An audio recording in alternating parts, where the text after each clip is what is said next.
Today, it's a very big day. My favorite group of all times goes by the name of Outkast. Yes. We got one half of that group in the building with us. His name is Sir Lucius L. Left Foot, a.k.a. Big Boy, a.k.a. Daddy Fat Sack, Yes. a.k.a. Hot Tub Tony, a.k.a. Francis Savannah Chitlin Pimp. Right. And my newly name, I crown myself Sylvester the Unskippable, because you got to play the whole thing. You feel me? How cool are you? Oh, man, cooling the polar bear's toenail. Oh, yeah. Oh, yeah. Yeah, that's what we doing today. Okay, Pretty then. cool. I mean, all right, just for the sake of the label and everything you're doing, what's going on right now? Because you got some new music coming out, new album. Yeah, new album, man. New solo album, Vicious Lies and Dangerous Rumors, December 11th. Just like my third solo album. Just really having fun with it, man. Just really having fun with the music. It's your third solo album? I mean, you know. Counting Speaker Box? Yeah, with an asterisk by it, like Lance Armstrong. Put an asterisk by it name. No, don't ever consider it anything like Lance Armstrong. Well, not like If you anything like Lance Armstrong means they're going to take your house. They're gonna... No, not like Lance Armstrong, but it's a special situation. A$AP Rocky on this album? For sure. That's dope. Yeah, man. Dope. All right. So that comes out December 11th. Yep. Yeah. You're We're gonna gonna look out for that. There's going to be a tour going with that too? Most definitely. Yep. I think I'm actually hosting a show with you Monday. The SOBs? Yes. December 10th. No, it's not December. It's not SOBs. Yeah. Which one are you talking SOBs? about? Yeah, SOBs. We're gonna fit. How are we gonna fit a Big Boy show in SOBs? They gotta come early. But we're gonna wreck that place. For sure. Did you think when the first record came out, when Southern Playlistic came out? So playlist of Cadillac Funky Music. Yes. Yeah. It's a good album. Did you anticipate that you were gonna go off into this direction that had sort of been completely uncharted of like Southern hip hop? Did you guys realize you were sort of going into uncharted territory, or did you think you were just some good old Southern boys who love hip hop? Just some Southern boys is really, I mean, trying to just make the best music possible. You know what I'm saying? I mean, we were definitely, you know, into being MCs first and, you know, organized noise on the production, but we just wanted to make music, you know what I'm saying? So now it's just all about, you know, making the coldest music on the planet, and that's what we, you know, been born and bred to do, and we still doing it. What kind of hip hop were you listening to personally? Like, where did your biggest influence come from? We went to definitely into Black Sheep, Tribe, NWA, There you go. De La Soul, Eric B. and Rakim, like but that whole native tongue thing, we was really them boys was on point. You know what I'm saying, for sure. Hieroglyphics out on the West Coast. Yeah. Well, how did you guys come out first with all the other artists that were already in the dungeon? The music developed a little quicker, I think. You know, Goody Mob hadn't already completely formed all the way yet. You know what I'm saying? So everybody just kind of scattered. Git was a solo artist. Oh, okay. So it was like Cujo and Timo was in a group called the Lumberjacks, and CeeLo was actually out, me and Dre partner. You know what I'm saying? So so you brought them together. Everything started coming together like that. Yeah. So they pushed them to the front of the line. It worked out. I'll be honest. No, it worked out. Yeah. So how did Syph plays it nonstop? The Diamond D remix. It's a regular rotation. You want to put your microphone? Syph likes to play this all the time anyway. Sure. How did hold on, wait for it. Oh yeah. You don't remember that? Definitely. You didn't rhyme to this beat, did you? You put the vocals to Yeah, it. you definitely did that. Yeah. How did that? Was that a label thing, or was that something you guys wanted to do? You're like, It was Rico. You know what I'm saying? It was Rico, and I think it came from, you know, Puff was down there. You know, Puff directed the Players Ball video. He came down because. Wait. Hold. Yeah. Puffy. Puff You're Daddy. talking about the same Puff. Puff Daddy. Holmes. Yeah, directed the Players Ball video. Yeah. Okay. So I'm trying to think about how it comes together. Yeah, no, it was crazy because, you know, L.A. when they had LaFace was popping, and No, it was Bad all Boy it was all and Arab LaFace stuff. were kind of like, Yeah. like labels. So they were both under Arista, exactly. So L.A. like, hey, I got my boys down here. I want you to, you know what I'm saying? Because Puff used to be down there, like Usher was from Atlanta, like when he was a kid. Yeah, well, Usher was in the dungeon too. Usher was in the dungeon. He was Dungeon Family at first. His name was Cha Cha. You can ask him to this day. We had Cha Cha. He was a little boy. He had a crush on Rico Wade, little sister, like crazy. He was a little bitty. He was the youngest one in the dungeon. This is before Think of You. This is before all that. Before he came to New York with Puffy. Before all that, we had him.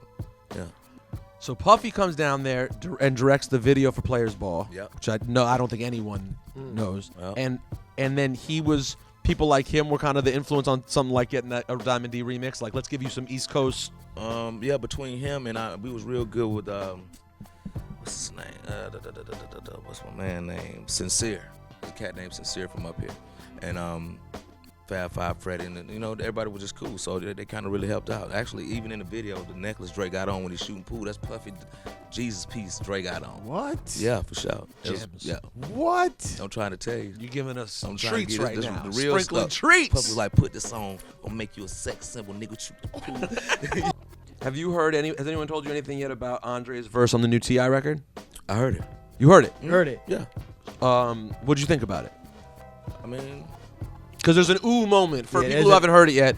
There's an ooh moment for Outkast Big. fans where Andre has a part where he's basically says a few apologies, and one of them is basically for being awkward when we did the show. To my partner for being awkward when we did the shows or something like that. right. And it's sort of, to us, I think it's to Outkast fans, it spoke to something we always thought was a little sort of we knew it was something we inferred, but we never heard it said out loud before, which is that Dre's a little bit of we love him for being a bit of a weirdo, but that's who he is, and that there was awkwardness that existed, and he addressed it on the record. How did you feel about that? I don't really get it. You know what I'm saying? Like, it's awkward. Well, awkward's a really white term, by the way. Awkward, like awkward. Awkward is like white people All use right. the word awkward for Can everything. I jump in? Yes. You was feeling some kind of way. And you say when he goes, I apologize for being awkward at the shows. I assume he means, No, he said something about his rap partner. yeah, he says directly to you.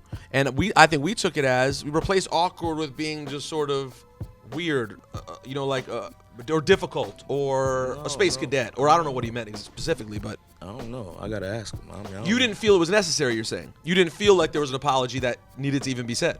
I mean, not really. You know what I'm saying? So, No. I mean, No, I don't get you. Like, apologize for being awkward at shows. No, apologize for turning down $1 million a night. I think that's what he That's what he means. That's what he means. means. Oh, okay, cool. I assume Not- that's what he means. yeah, I don't think he means at a show. I think why he didn't go to some shows or why Oh, he okay, started to yeah, fall yeah, back yeah. from Because doing he Outkast didn't want to shows. perform no more. But that's all understandable. You know what I'm saying? Is that understandable? Because it is hard. Because leaving money on the table in hip hop is a risky Yeah, it's business. not good. I mean, when you got it though, you know what I'm saying? People, I guess, could have looked at it as Andre had mad shit going on, and you guys are doing Outkast, and then he's like, well, I'm doing all these other things. I don't feel like taking the Outkast checks. I might be like, yo, can we still get these Outkast checks? You know what I'm saying? No, I just kept on pushing, kept on going. You know what I'm saying? Like, to me, the whole thing about the performance thing is, I know our fans want to see us do the songs together. Yeah. You feel me? Like, I mean, but I've been touring, like, I never stopped touring nothing. I'm on my second solo record. You never want to punch him in the face? Like, you get mad, I want to Nah, punch you in the man. face. Nah, we ain't. That's whole nigga shit. No. Well, one thing that didn't merge, you guys have your families and you definitely merged that together, but we can't deny that the fashion sense is definitely going opposite, kind of like a Y. Was there ever a time where you were not cool with Andre's fashion choice and he showed up to a show like, this is what I'm wearing? No, I was supportive. Like, I mean, at first when he started doing it, I was just like, okay, that's, whatever. But we both had our own style. But then, when we did like things like Chris Rock, when he had on the diaper, like, Big, what you think about that? I like, man, do that shit. You know what I'm saying? He'll tell Hold on, you. what was the first? I He'll love tell- He'll that. tell you, I was the main support. Like, he like, man, what you think, man? I'm like, man, do that shit. You know what I'm saying? I'm like, me and him put together makes, you can do it. You know what I'm saying? Will it happen again? Will we see? Do you think that we'll see Andre and Big Boy make an album again? I mean, it's whatever, man. Like, whenever, if Dre's ready to do it, you know what I'm saying? I mean, and I'm not on tour, all around the world, like, let's go. I mean, for sure. You gotta understand, this is my second solo album. I never stopped making music, you know what I'm saying? Absolutely. No, So- we know that. Not only that, and have hits. Yeah, and for sure. and don't get it twisted. I had many a No, joint I mean, I played on the last one too. Whenever he's ready to do it, we can do it, you know? But you are waiting on him because you stay I making ain't, music. I ain't waiting on nobody. Like I said, I'm on my second album, so we ain't waiting on nobody, you feel me? 100%. Yeah, real nigga over here, folks. So we don't even play them whole games, you understand?